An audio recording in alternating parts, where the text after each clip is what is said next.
captain spot on DraftKings. But it's probably not going to work out well if you do, as far as who else you need to roster because of how expensive they are. On FanDuel, they're very viable. I'm sure I'll have plenty of Lamar and Patrick in those captain spots.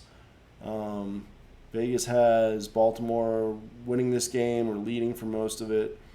So if you want to play the game script that Vegas gives you, which they're more often than not right. As we found out on Thursday, they're not always right, but certainly that is one way to approach this build. Looking at running back Clyde Edwards-Helaire for his usage rates, one of the better plays on the slate tonight. He's in the receiving game, he's in the running game. I definitely like him at his price point. The running back situation for Baltimore is a little muddled. We know they run a lot. Ingram kind of being their primary guy, but J.K. Dobbins, who especially on week 1 got those 2 goal line looks, he's had 10 total goal line opportunities in 2 weeks. So, there's kind of an interesting dynamic there. And then, of course, Gus the Bus down here, more of a closeout kind of guy. Very good price point there, but more of like a dart throw punt play for the price. I'll probably have most of my exposure, if I want any, in this running game that isn't named Lamar Jackson, to Mark Ingram. He's the only guy that really makes sense. I don't think I'm getting much of any of these guys, to be honest. Much more prefer Clyde Edwards-Helaire. And then Darrell Williams, too, for the price.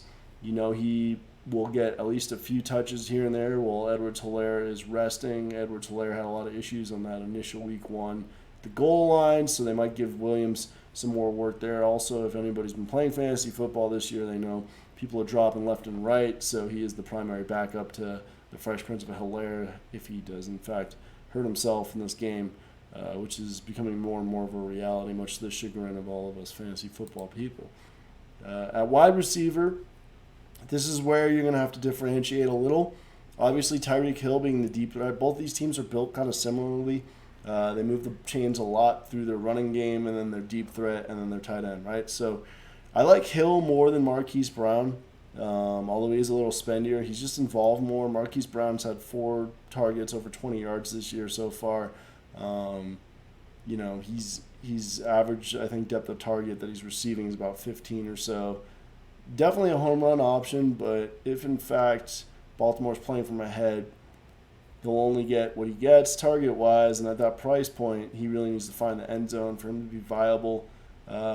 Much rather go down a slot here to a guy in Miles Boykin, who's got, if you're not familiar with this guy, he's very athletic, very large, matchup-proof pretty much, super cheap. So I'll be seeing a lot of him in my rosters tonight. I don't know why he was next, but Sammy Watkins, keep an eye on him today if he plays. I definitely like him. He's basically their third receiving option after Hill for the home run and Kelsey as the chain mover. So I definitely like a lot of him. If he's out, Nicole Hartman becomes viable. I'm staying away from Hartman completely if Sammy Watkins is playing, though. Snead's pretty much been phased out by Boykin. You can take a shot on him. I'm not going there. Demarcus Robinson I like a lot. I'll probably go in there for some value, too. We have to get value on the slate if we want to roster any of these expensive studs at the top. If you remember, Robinson had a couple of red zone targets week 1. Couldn't hang on to him, which was unfortunate. But he's definitely regularly in the rotation, 3rd or 4th receiving option on that team. So definitely like him. After that, it gets a little sketch. Maybe I take a flyer on DraftKings for Duvernay here, or Pringle, depending on injury situations. But for the most part, I'm going to stay away. Let's go to tight end. Obviously, at the top, Travis Kelsey. He'll probably make it to most of my lineups that favor the passing game of the Chiefs. I mean, he's just a matchup-proof receiving machine. Definitely the first primary target in this receiving and passing situation with Kansas. They're going to be playing from behind, according to Vegas, so they'll probably need to throw the ball more. He's definitely a good chain mover for them.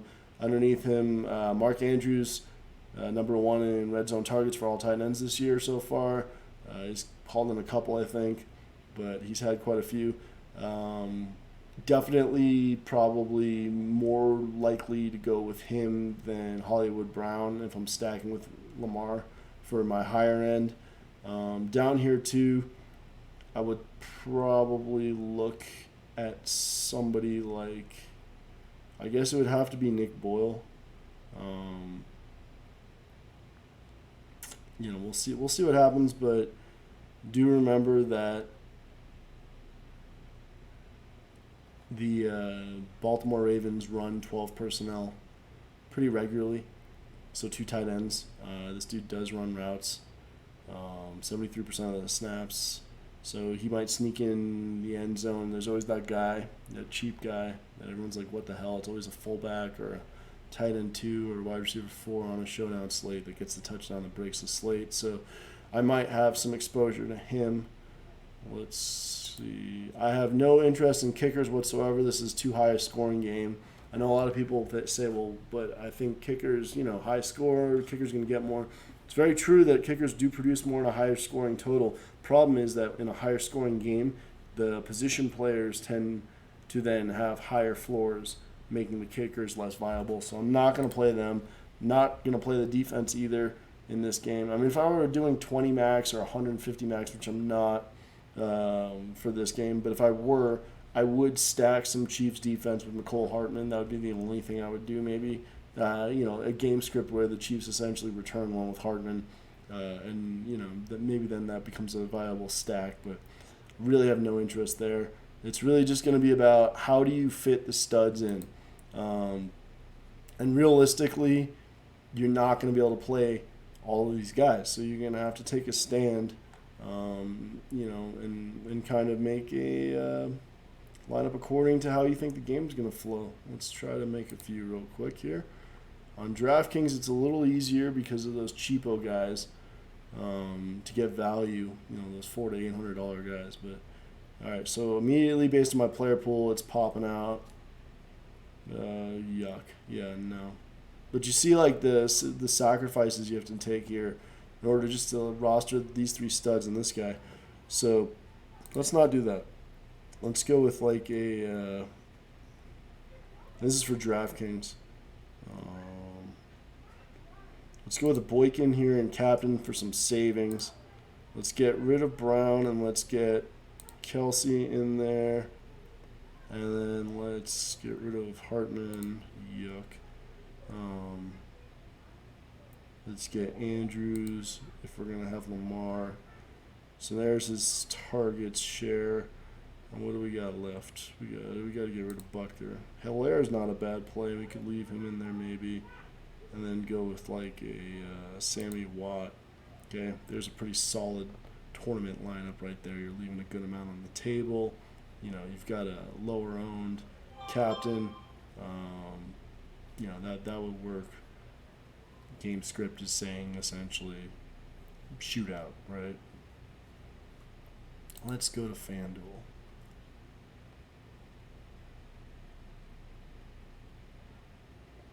All right, so on FanDuel, he'll probably be the highest owned captain. I've got him in my captain, Lamar. You got Hilaire. Oh, this is the 2 game, huh? That's funny. All right. I actually did throw some lineups in that. Don't be scared to do that. It gets you a little bit more opportunity. All right, so Lamar, Tariq, Nicole, Marquise Hollywood Brown, This ain't actually a bad lineup. I would probably move, let's see, get some Demarcus Robinson instead of McCole Hartman there. Especially if Sammy Watkins is out. We'll find out in a few hours. Just got to pay attention to Adam Schefter on Twitter there. Andrews, Brown. Yeah, I mean, like something like that is fine. That's solid. That's favoring Baltimore to be winning.